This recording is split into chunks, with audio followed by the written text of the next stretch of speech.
नैना तर से दरस अब देखा जा, मेरे स्वामी का है तू आजा।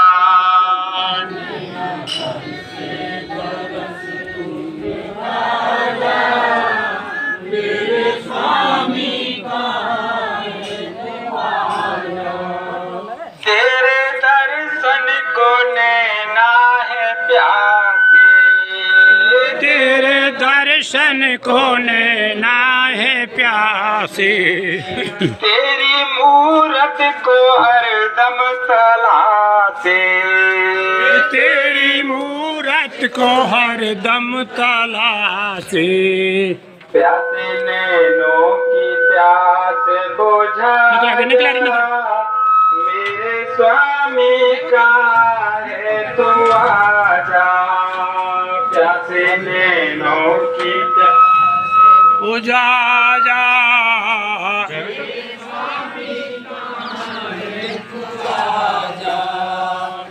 तुम जगाते हो पर मैं हूँ सोता, तुम जगाते हो पर मैं हूँ सोता।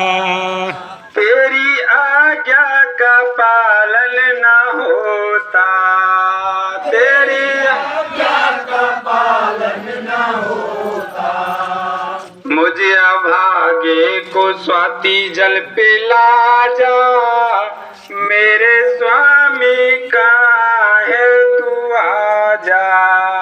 मुझे अभागे को स्वाति जल पिला जा, मेरे स्वामी का है तू आजा।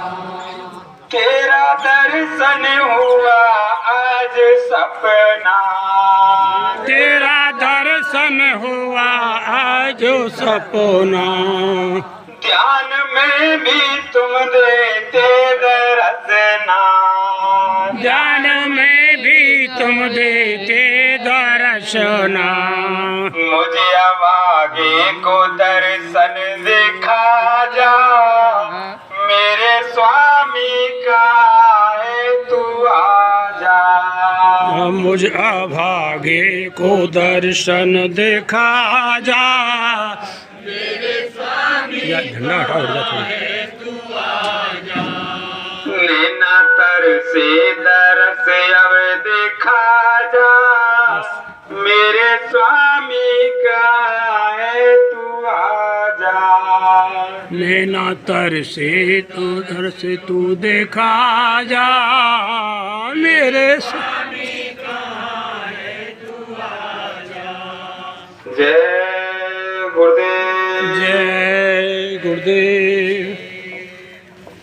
अब मैं हमारे माननीय मुरारी जी से निवेदन करता हूँ कि वो 5 मिनट के लिए यहाँ पे गुरु महाराज का संदेश सुनाएं। जय गुरुदेव।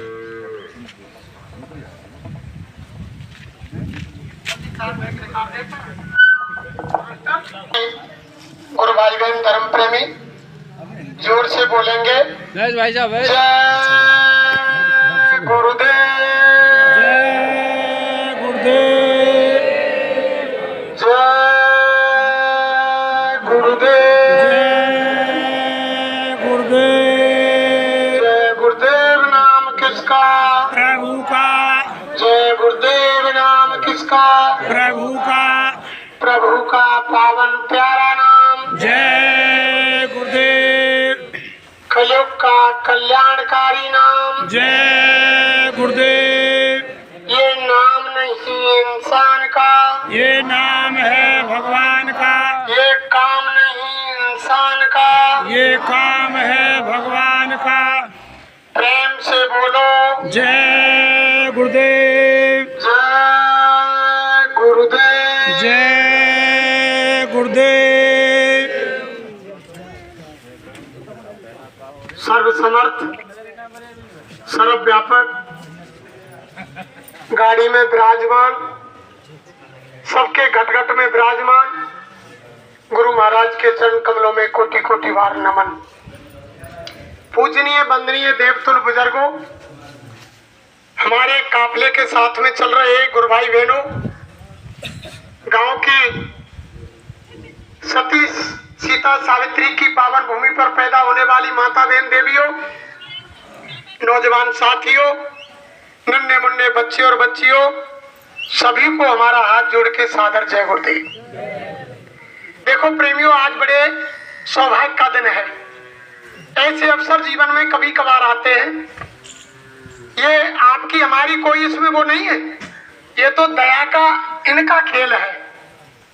जो घर से ये काफला निकल के आया, इनमें इनकी किसी की कोई मौज नहीं, ये तो गुरु महाराज की मौज है। जो स्वामी महाराज मन से कहते थे, अरे बच्चा मैं जब तुम्हारे ऊपर दया नहीं दूं तो तुम्हारी कोई हैसियत कोई औकात नहीं कि तुम घर से निकल करके और मथुरा सत्संग सुनने के लिए आया।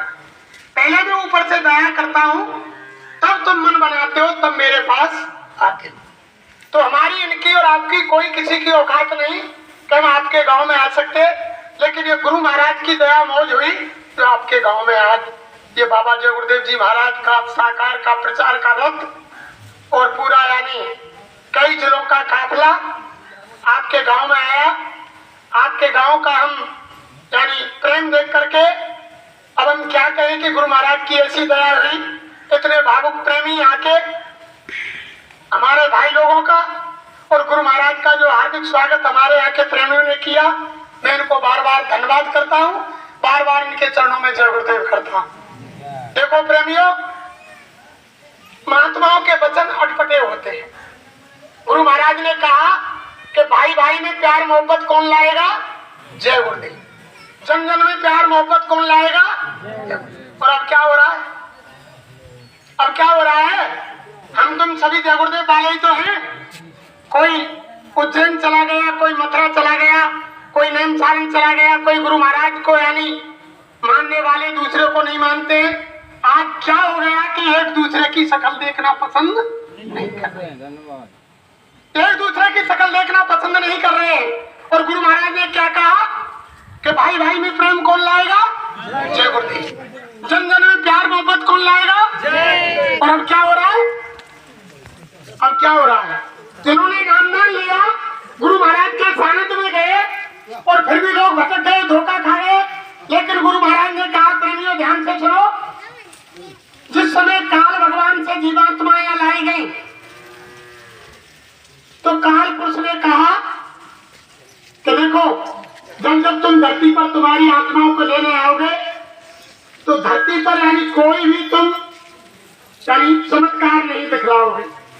ये वरदान में काल पुरुष ने मांगा सत्य पुरुष भगवान से, अनामी महाप्रभु से कि धरती पर कोई चमत्कार नहीं दिखलाओगे और मेरे कर्म के कर्जे को अदा करके चुकवा करके तब जीव को यहाँ से देगा। तीसरी बात कि तुम किसी भी जीव से जबरदस्ती नहीं करो, राजी खुशी ले जाओगे।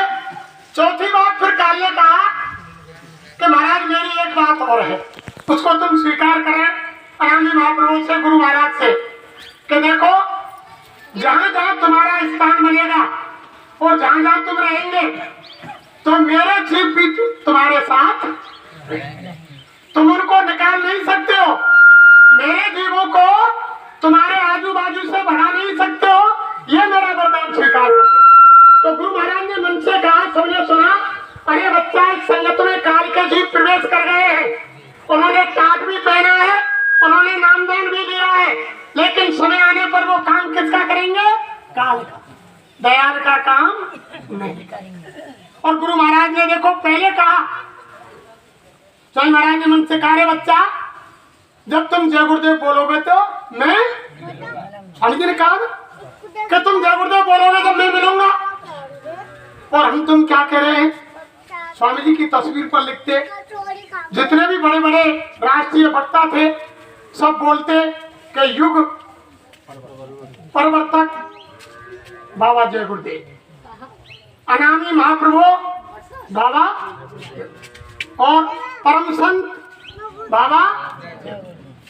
और जब धरती से चले गए, जब लोग बात कह रहे कि धरती से चले गए तो अनामी खत्म, यानी युग परिवर्तक संत खत्म, परम संत खत्म। ऐसे यानी जब धरती से यानी परम संत, युग परिवर्तक संत, अनामी महाप्रभु बिना बताए अधूरे काम छोड़कर चले जाएंगे तो फिर संत मत को कोई मानेगा? बाबा जी ने क्या कहा? अरे बच्चों, मैं इतनी दूर चला जाऊंगा कि तुम चाहकर भी मुझसे नहीं मिल सकोगे। कितनी भी कोशिश करना, मैं ऐसा गियर फंसाऊंगा, मिस्त्री आएगा गियर निकालने, गियर निकलेगा नहीं, टूट जाएगा। अब वही तो परिस्थिति चल रही है इस समय। 2012 में गुरु महाराज ने खेला खेल और सारी संगत हो गई, सब फेल हो गई। गुरु महाराज ने कहा, अरे बच्चा, जय गुरुदेव नाम का ऐसा इतिहास बनेगा, सारा विश्व चिल्लाएगा, युगों युगों तक लोग जय गुरुदेव नाम लेंगे, भारत नहीं विश्व में जय गुरुदेव नाम का झंडा लहराएगा। क्या मैं तुमसे पूछ रहा हूँ कि झंडा लहर गया? विश्व जय गुरुदेव नाम को मानने लग गया? क्या धरती पर यानी कलयुग में कलयुग चला गया और कलयुग में सतयुग आ गया? तो फिर बाबा जी कैसे चले गए? साईं महाराज ने तो मन से ये कहा, मन से गुरु महाराज ने तो ये कहा, अरे बच्चा, जो मैं मंच पर खड़े बैठे जो जबान से बोल दूंगा, मैं कोई नशा नहीं करता हूँ, मैंने हुक्का बीड़ी छुआ तक नहीं।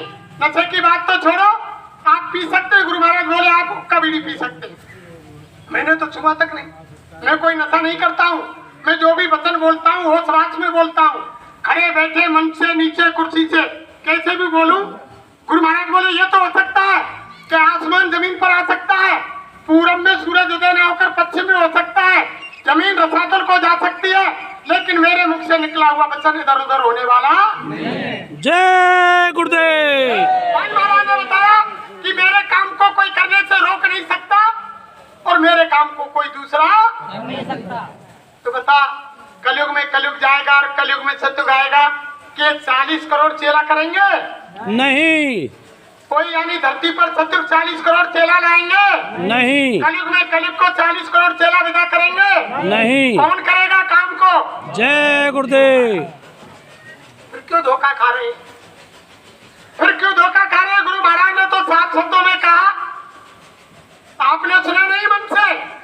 अरे बच्चा, मेरा ये शरीर जर्जर हो गया, मुझे उठने बैठने में परेशानी होती है, सांस लेने में दिक्कत होती है, लेकिन तुमको बच्चा चिंता करने की जरूरत नहीं है। अगर परिवर्तन आने में देरी हुई और बाबा जी को जमीन पर 400 वर्ष रहना पड़ा तो मैं, गुरु महाराज ने कहा कि नहीं कहा? हम तो नहीं कह रहे हैं, गुरु महाराज ने कहा। और हम तुम क्या कह रहे हैं? रामायण कह रही कि मोर वचन परे चाहे ठीका और संत वचन पत्थर की धरणी बसे चाहे प्रलय मचे, यानी कुछ भी हो जाए, लेकिन गुरु महाराज ने कहा कि सतयुग जरूर, उसको कोई रोक नहीं सकता। और गुरु महाराज ने क्या कहा?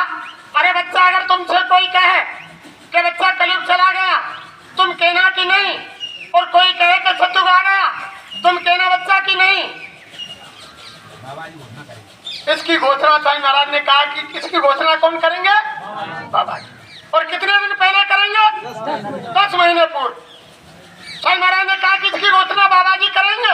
अगर तुमसे कोई कहे तो तुम किसी की बात नहीं मानना। और हम क्या कर रहे हैं?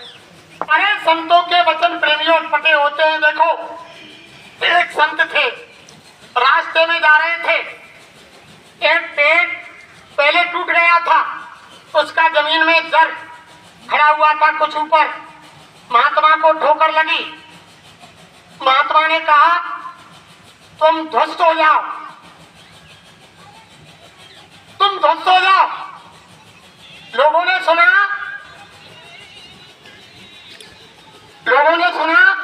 कि महात्मा ने पेड़ को खत्म होने का वरदान दे दिया। कुछ दिन बाद देखा प्रेमियों, संत की चर्चा देवलोक में, ब्रह्मलोक में, ब्रह्मा विष्णु के यहाँ सब जगह चर्चा हो गई कि संत ने पेड़ को ध्वस्त होने का वरदान दे दिया। लेकिन कुछ दिन बाद क्या हुआ प्रेमियों? उस पेड़ में यानी कोमल कोमल पत्ती निकली। पत्ती निकलने के बाद उसका तना बहुत बढ़ गया, फूल आने लगे, फल आने लगे, और सारे देवता इकट्ठे होकर के भगवान के पास गए कि महाराज, हमने ये पहली बार देखा है कि धरती पर संत का वचन झूठा होने जा रहा है। उन्होंने कहा कि पेड़ ध्वस्त हो जा। वो ध्वस्त होने की बजाय वो बड़ी जोरदारी से फल फूल रहा है। वो तो बहुत बड़ा दरख्त हो गया और उसमें फल आ रहे हैं, पत्ती आ रही है, सारे काम हो रहे हैं। ये तो बड़ा अनर्थ हो रहा है। जब भगवान ने कहा अरे देवताओं, तुम संतों की बात को नहीं समझ सकते। जैसे केले के पत्ते के बात में था, ऐसे संतों की बात में महापुरुषों के वचनों को नहीं पहचान सकते हो प्रेम। फिर क्या हुआ?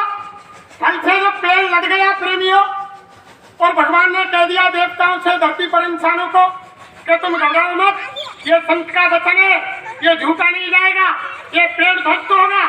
लेकिन सबके खबली मची हुई थी कि ध्वस्त की क्या चलाए, ये तो फल फूल और बड़ा यानी टहनी दे रहा है, झूम रहा है, फल लग रहे हैं, फूल लग रहे हैं, ये कैसे ध्वस्त होगा? जब वो बड़ा हो गया प्रेमियों, फल से लद गया, अचानक एक दिन आंधी आई और सारा का सारा जड़ से नष्ट हो गया।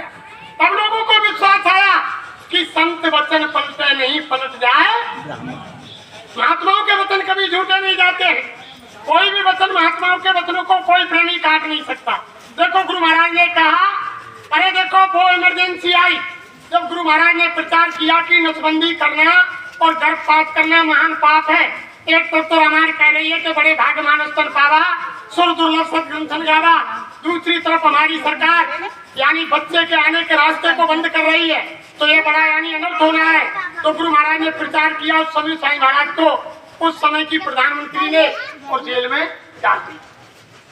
तब इमरजेंसी लगी, बाहर के यानी प्रशासन के पुलिस वाले लोग जय गुरुदेव वालों को गांव गांव ढूंढकर पकड़ने लगे। जिन प्रेमियों के घर पर झंडा लगे हुए थे, दरवाजे पर जय गुरुदेव नाम लिखा हुआ था, यानी पुलिस के डर के कारण हमारे प्रेमियों ने घर से जय गुरुदेव नाम मिटा दिया, झंडे झुका दिए और यानी गुरु महाराज की तस्वीर लेकर के यानी सारे के भुसेरान में घुसा दी लोगों उस समय जब पुलिस पकड़ने आई। लेकिन जो पक्के प्रेमी थे, जिनको विश्वास था कि गुरु महाराज का खेल है, वो यानी नहीं हटे, जेल में गए। और हमारी माता बहन देवियों ने भी जेल में देवकी की तरह अपने बच्चों को जन्म दिया। बड़ी बड़ी यानी वीरांगना उत्तर प्रदेश की जेल में गई, जिन्होंने बच्चों को जन्म जेल में दिया। लेकिन जब 21 महीने बाद 23 मार्च 1977 को गुरु महाराज जेल से निकल करके बाहर आए और बाराबंकी जिला उत्तर प्रदेश में जाकर के गुरु महाराज ने पहला सत्संग किया। पहले सत्संग में गुरु महाराज ने कहा, अपनी व्यथा को नहीं बताया कि गुरु महाराज को कितना कष्ट सरकार ने दिया। पैरों में बेड़ियों डंडे के साथ गुरु महाराज के पास एक धोती यानी खड़े खड़े इतने दिन रहे, झुक नहीं सकते, इतनी यातनाएं दी, नाखून खींचे गए, दांत उखाड़े गए। गुरु महाराज को इतनी यातनाएं दी कि एक यानी कसाई किसी जानवर को यातनाएं नहीं देता, वो यातनाएं हमारे गुरु महाराज को दी गई। वो बखान मुख से नहीं होती है, वो अंतर में दर्द होता है जो यानी गुरु महाराज को यातनाएं दी गई। लेकिन बाराबंकी में गुरु महाराज ने कहा, अरे बच्चा, मुझे मालूम है तुमको कितना दुख इस सरकार ने दिया। हमारी बच्चियों को यानी जो गर्भवती थी उनको रात में आधी रात पर जंगलों में छोड़ दिया और जब जेल भर गई और लोगों को इतना परेशान किया, रात रात जंगल में लोग गाड़ी में बैठा कर ले गए पुलिस वाले और जंगलों में छोड़ दिया। अपनी व्यथा गुरु महाराज ने नहीं कही, स्वामी जी महाराज ने प्रेमियों की व्यथा कही कि यानी कितना यानी कष्ट तकलीफ दी। तो उस समय बाराबंकी में गुरु महाराज बोले, अरे बच्चा देखो, ये इमरजेंसी तो छोटी थी जो जेल में गए गुरु महाराज, लेकिन इस इमरजेंसी में लोग धोखा खा गए, जिन्हें झंडा फेंक दिए, नाम मिटा दिए, तस्वीर दुबका दी, जेल में नहीं गए। महात्मा अब देखो जेल में जाने वाले उत्तर प्रदेश में जाओ तुम 20-22 हजार रुपये महीना मिल रहा है। साईं महाराज ने कही ना 30,000 रुपये 30 और राजस्थान में मिल रहे जेल में गए। साईं महाराज ने मन से कही ना, बच्चा मैं किसी का 1 गिलास पानी पीता हूँ तो उसको 10 गिलास पानी देता हूँ, एक बूंद नहीं रखता है किसी को। महापुरुष जानते हैं। साईं महाराज बोले, अरे बच्चा, ये इमरजेंसी तो निपट गई, लेकिन आगे इससे बड़ी इमरजेंसी आएगी, इसमें तुम चूक गए, लेकिन आगे आने वाली इमरजेंसी में मत चूक जा। अब ये इमरजेंसी चल रही है, बाबा जी इधर उधर हो गए, साइड में हो गए, क्योंकि साईं महाराज ने कहा जब महात्मा सामने होते हैं तो कुदरत काम नहीं करती है, क्यों कलयुग में कलयुग जाना है, कलयुग में सतयुग आना है। धरती पर विनाश नहीं होगा जब महात्मा डोलते बोलते रहेंगे। गुरु महाराज ने मन से कहा कि जब महात्मा डोलते बोलते रहते हैं तो काल कुदरत काम नहीं करती है। जब महात्मा पर्दे के पीछे हो जाते हैं, जब काल कुदरत काम करती है।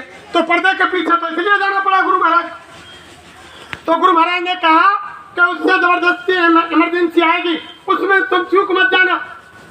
अब वही तो इमरजेंसी चल रही है। अब लोग गुरु महाराज को भूल गए।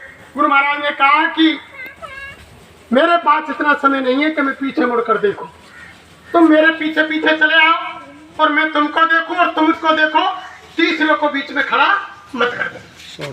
जैसे घर का समय देखो, अगर किसी यानी पति पत्नी का सच्चा प्रेम है घर के अंदर और जीवन स्वर्ग के समान व्यतीत हो रहा है, अचानक किसी पति पत्नी के प्रेम में तीसरा पुरुष या तीसरी कोई औरत आ जाए बीच में और उन पति पत्नी को मालूम हो जाए, तो वही ग्रस्त स्वर्ग जीवन यानी नरक बन जाता है, एक दूसरे के संबंध खत्म हो जाता है। तो ये तो यानी पति पत्नी के प्रेम से लाखों गुना बड़ा प्रेम गुरु शिष्य का है। अगर तुम इसमें बीच में खड़ा करेंगे तो तुम्हारा सारा परमार्थ खत्म हो जाएगा। गुरु महाराज ने कहा बच्चा तुम मेरी तरफ देखो, मैं तुम्हारी तरफ देखूं, तीसरे को बीच में खड़ा मत कर। और गुरु महाराज ने कहा परिवर्तन मुट्ठीभर लोगों से होगा, यानी गांव झोपड़ी झुग्गियों से होगा, बड़े बड़े लोगों से परिवर्तन नहीं होगा, बड़े बड़े शहरों से परिवर्तन नहीं होगा। यानी परिवर्तन के वक्त बच्चा मुट्ठीभर लोग गुरु को मानने वाले मुट्ठीभर लोग रह जाएंगे। तो आप सोच लो ये समय कम है, कार्यक्रम ढेरामूड़ पर है, सब हमारे भाई यानी सब इंतजार में वहाँ लोग आ रहे हैं, 500-700 आदमी की वहाँ भीड़ हो रही है, समय कम है। कभी समय से अगर तुम्हारे पास कोई तुम्हें दिक्कत नहीं हो तो किसी दिन गांव में आप बुला करके लगातार 2-3-4 घंटा कार्यक्रम हो, जब सारी बात हमारी एक संगत के भोले प्रेमी बैठे हुए हैं, पूरी चर्चा आपको करके बताएंगे। गुरु महाराज का एक एक वचन, गुरु महाराज से अलग कोई वचन नहीं, अपनी कोई बात नहीं किसी प्रेमी की, किनकी बात? गुरु महाराज, और कोई दूसरी बात नहीं होगी। हमने कोई किसी की बुराई की, किसी की निंदा की, एक केवल गुरु महाराज की अपनी कोई बात हमने कही, सारी चर्चा गुरु महाराज। इसलिए धर्म प्रेमियों चूको नहीं, अभी भी समय है। स्वामी जी महाराज आएंगे और चौथा यज्ञ रचाएंगे। गुरु महाराज आएंगे और धरा पे सचिव लाएंगे। मेरे काम को कोई दूसरा कर नहीं सकता और मेरे काम को मुझे करने से कोई रोक नहीं सकता। इन्हीं शब्दों के साथ वाणी को विराम देते